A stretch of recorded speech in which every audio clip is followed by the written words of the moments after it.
Welcome back to Elevation Perspective. My name is Mark. Today we have our final division to preview here, the National League East Division in 2025. The 5 teams in the National League East are the Mets, the Nationals, the Marlins, the Braves, and the Phillies. We're going to kick things off here in 5th place with the Miami Marlins. The Marlins had a very slow, very quiet offseason like they usually do. The only major league contract they gave out was to Cal Quantrill for the starting rotation.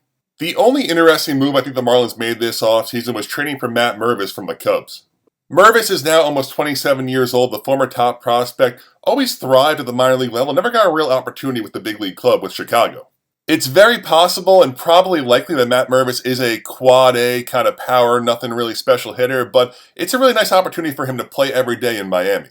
The Marlins lineup looks like Xavier Edwards, Connor Norby, Griffin Conine, Jonah Bride, Matt Mervis, Otto Lopez, Kyle Stowers, Nick Fortes, and Derek Hill. Xavier Edwards looked really good last year. Great bat-to-ball skills, runs really well. He's going to steal 40-plus bases this year. Connor Norby was the big piece back in the trade that sent Trevor Rogers to the Orioles last trade deadline. He's definitely showed flashes, only 24 years old, could definitely be a piece for this team. And not to be mean here, but after Edwards and Norby, I'm not sure they have another major league caliber hitter in this lineup. These guys look like quad A kind of power hitters to me. The Griffin Conine, Jonah Bride, I already spoke about Matt Mervis. Otto Lopez is a really good defender. He could be like a sneaky batting average type of guy. Kyle Stowers, an all-nothing power hitter. Nick Fortes, the catcher. And Derek Hill runs really well in center field, but the bats aren't here. The rotation isn't even a whole lot better than the lineup at this point. Sandy Alcantara coming back from that Tommy John surgery. He is an ace. Max Meyer looks good this spring training, but was really bad last year. Cal Quantrill, the big free agent starting pitcher here, he keeps you in games. He keeps the ball on the ground. Should pitch okay in that ballpark, but not anything exciting. And with the injuries this spring training to both Ryan Weathers and Edward Cabrera, it looks like Connor Gillespie and Jansen Junk are filling those last 2 spots. After Sandy, the rotation is really messy. Then you got a bullpen of guys you don't really feel great about. Calvin Fauché looked good at times last year. He'll be the closer for this team. Anthony Bendar showed some flashes in the past as well, but not a whole lot here. The Marlins' win total right now is sitting at 63.5 wins. It's a pretty good number just because it's so hard to confidently say a team will lose 100 games. But I will take the under here. Like I said, no lineup, not much pitching behind Sandy. The bullpen is shaky. Also, this team will probably trade Sandy at the deadline and any other asset that might be valuable. The Marlins are in a very dark phase for their franchise right now. I will take the under at 63.5 wins. In 4th place, I'm going to go with the Washington Nationals. Even calling them a 4th place team, I have a much more positive outlook looking at this Nationals team. While I am calling them a 4th place team, I'm pretty excited about this team's outlook for this year and going forward. The Nationals made some interesting moves this offseason to make themselves more competitive, bringing in Josh Bell, Nathaniel Lowe. They signed Michael Soroka to join the starting rotation. He pitched really well out of the pen for the White Sox last year. They also re-signed their closer, Kyle Finnegan. The Nationals lineup looks like C.J. Abrams, Dylan Cruz, James Wood, Josh Bell, Nathaniel Lowe, Luis Garcia Jr., Paul DeYoung, Keeper Ruiz, and Jacob Young. There are a lot of speedy, athletic players on this team. Abrams at the top of the order is a really nice stolen base threat. I feel like he has not lived up to his potential just yet, but still only 24 years old. Cruz was drafted in the first round 2023, showed some nice flashes down the stretch last year for the Nationals. I view James Wood as the X factor for this team. He hits the ball really hard, but hits the ball on the ground. If he can work on that launch angle, hit more balls in the air, hit more home runs, this team can really take a step up quicker than we expected. Josh Bell and Nathaniel Lowe are 2 very similar first base veteran-type players, both can hit around 20 home runs. Luis Garcia Jr. looked really good last year, not even 25 years old. The youth movement is so apparent here in Washington. Paul DeYoung's a fine veteran option at third base, will hit some home runs. I am starting to worry about Keeper Ruiz a little bit. He was supposed to be a lot better than he's been so far, a former top prospect with the Dodgers, but he's adequate enough, just I don't think he's going to become that hitter we thought he was going to be. And Jacob Young at the bottom here, a great defensive center fielder who runs really well. I think the pitching is what's going to hold this team back for 2025.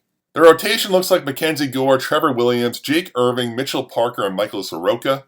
I do really like Mackenzie Gore. He has ridiculous stuff from the left side. After Gore, though, these guys are all kind of like high-floor veteran-type options who aren't that exciting. Trevor Williams, Jake Irving, Mitchell Parker, and Michael Soroka. I guess Mitchell Parker is still pretty young, doesn't really have that much exposure to the major league level yet, but these Trevor Williams, Jake Irving, Michael Soroka guys, I feel like they kind of just get you through a season. They don't really contribute much. The bullpen's not very exciting either here. They brought back Finnegan, like I said, but early in the offseason they non-tendered him, so they didn't really view him as a serious piece for their team, but it got to a point in spring training where he was still out there, so they brought him back. Jorge Lopez is a quality Major League veteran guy. Derek Law's alright. Lucas Sims has some good strikeout upside, but not a whole lot going on. The Nationals' win total is sitting at 70.5 wins. I'm going to take the over here, but I don't feel great about it. I think this team has a lot of talent, especially in that starting lineup. The pitching definitely leaves a lot to be desired, but also I don't see a lot of pieces that are on the trade block, so I don't think they're going to get worse necessarily toward the trade deadline. I like to rationalize it like this. With a win total of 70.5, this team could lose 91 games and still hit this bet, so I'm going to take the over at 70.5 wins. I don't feel amazing about it, but I think the Nationals will have an okay low 70-ish win year. In third place, I'm going to go with the Philadelphia Phillies. The Phillies did not do a whole lot this offseason after being knocked out by the Mets in the National League Division Series. This offseason, the Phillies brought in Jesus Luzardo, Jordan Romano, and Max Kepler. The Phillies lineup is Kyle Schwarber, Trey Turner, Bryce Harper, Alec Boehm, Max Kepler, Nick Castellanos, JT Realmuto, Bryson Stott, and Brandon Marsh. This is just the same team they've had year after year, just getting older. Look, there's a lot of talent here. Schwarber is a serious home run threat at the top. Trey Turner had a really down year last year. I don't think he's done yet per se, but a player of his skill set, a little bit alarming in terms of how he'll age. Bryce Harper is still elite. Alec Boehm's a good player too. After that, big time drop off for me. Max Kepler, Nick Castellanos has seen some serious decline the last handful of years. JT Realmuto is really getting up there in age, also missed time last year with injury. And Bryson Stott and Brandon Marsh, good defensive players, not a whole lot offensively. I understand this team won 95 games last year. You can't judge a team necessarily on their playoff performance in such a small sample size. But to me, this team looked like they were in desperate need of change. They needed new life in this lineup more specifically, and they did pretty much nothing besides Max Kepler. The rotation for this Phillies team is amazing. Zach Wheeler, Christopher Sanchez, Aaron Nola, Ranger Suarez, and Jesus Luzardo. Wheeler and Nola have just been so consistent year after year. Christopher Sanchez has a lot of hype right now around him this spring training, throwing the ball really hard and really well. Ranger Suarez had a really great stretch last year, but probably more of a 4 or a 5 starter. And Jesus Luzardo, a total wild card for this team, could be phenomenal, could be out for the year with injuries. You just don't know what you're getting from that player. The pen is still pretty good here. I like Orion Kerkering a lot. He has great stuff. If Jordan Romano is healthy and back to his Toronto ways, could be a really nice pickup for this team. But I think you really feel the presence of the two missing players here in Carlos Estevez and Jeff Hoffman, who left in free agency. The Phillies' win total right now is sitting at 90.5 wins. I'm going to take the under here at 90.5. I see them winning in the upper 80s, 87, 88 wins. I know this team won 95 games last year, but they have a very similar team to last year, just 1 year older. And I'm not sure the talent on that team reflected 95 wins. I think 2024 was a down year for the National League East Division. The Braves were very hurt. The Mets were pretty bad until that second half when they took off. Nationals and Marlins were terrible. This upcoming year, you have the Nationals being a better team. The Mets are a better team. The Braves are a better and healthier team. I just don't think 95 wins or anywhere near that is here for the Phillies. For those reasons, I will take the Phillies under 90.5 wins. In second place, I'm going to go with the Atlanta Braves. I thought the Braves should have done more this offseason, though only really bringing in Jurickson Profar for the lineup, and losing Max Fried, Charlie Morton, and AJ Minter on the pitching side. The Braves lineup looks like Jurickson Profar, Austin Riley, Matt Olson, Marcell Ozuna, Michael Harris, Ozzie Albies, Drake Baldwin, Orlando Arcia, and Jared Kelenic. Notably missing here is Ronald Acuna Jr., who should be back in May, they're saying now. We're not sure what version of Acuna we're going to get once he is back, but that could really change the outlook of this team if he is back to his Acuna MVP levels. Also, Sean Murphy is hurt, so Drake Baldwin looks to take the catcher duties. Profar is a very interesting case to me to see what he is in 25 and going forward. Former top prospect, of course, now 32 years old, had that breakout year at 31 with the San Diego Padres, so kind of have to see if he is that player or reverts back to his kind of failed prospect status. Austin Riley and Matt Olson, two very similar big-time power hitters, should both hit 30-plus this year. Marcell Ozuna has been phenomenal for this team the last handful of years. He had a career resurgence, and now he's the DH, hitting 30-plus home runs every year for Atlanta. Michael Harris is a really exciting skill set. I want to see him put a full year together, 150 games, to see what kind of numbers he can put up. Ozzie Albies has been one of the better second basemen in baseball. Has dealt with different injuries the last handful of years, so we'll see if he's healthy in 25. And 7, 8, 9 here in Baldwin, Arcia, and Kelenic. I know Baldwin and Kelenic probably be replaced in the early goings here, but I can't believe this team's running out Orlando Arcia again. That's really surprising to me. Overall, this Braves lineup is very good, but could be great depending on when Acuna comes back and what version of Acuna the Braves get. The starting rotation for the Braves looks like Chris Sale, Reynaldo Lopez, Spencer Schwellenbach, Grant Holmes, and AJ Smith-Sharver. Like Acuna with the lineup, they have Spencer Strider just waiting here, probably back late April, early May for the starting rotation. There's a lot of talent in this Braves rotation, but it feels very thin and very injury risky to me. Sale was phenomenal last year, won the Cy Young Award, but he's 36 years old. He was hurt at the end of the year, could not pitch in the playoffs. He's a guy that's always kind of had injury risk the last handful of years, so a little bit uncertain about him. Reynaldo Lopez, another guy here who was really good last year, making that conversion from reliever to starter. But he also dealt with injuries. He's a little bit banged up this spring training, so got to watch Lopez. I think the whole entire baseball world is really excited about Spencer Schwellenbach right now. He has great stuff. And then you have Grant Holmes and AJ Smith-Shawver, two guys with upside. They have good stuff, but they're not proven, and those are your 4 and 5 starters. And yes, you're getting Spencer Strider back, but he's coming back from this serious elbow surgery. What kind of innings limits is he going to be on? There's just kind of a lot of question marks and a lot of injury concerns about this group. I don't love the Braves bullpen either. I thought this was a real spot they could have added free agents to. They didn't really spend any money this offseason besides Profar. I love Rysell. He's an elite closer. After that, you have Pierce Johnson and Aaron Bummer, two quality major league relievers, and pretty much nothing after those two players. The Braves win total right now is sitting at 93.5 wins.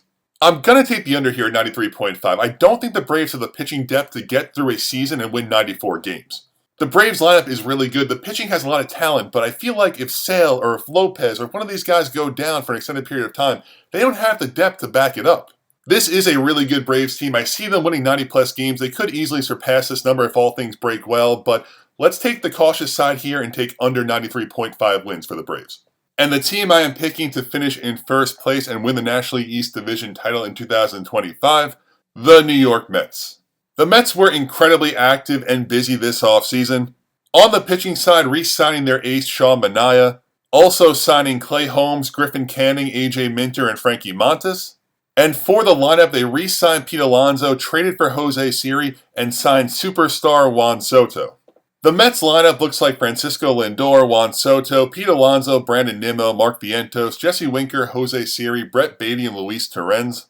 The Mets are without Francisco Alvarez, their starting catcher, and Jeff McNeil to start the season. But this is a really strong lineup, 1 to 5, very tough to beat this lineup around the league.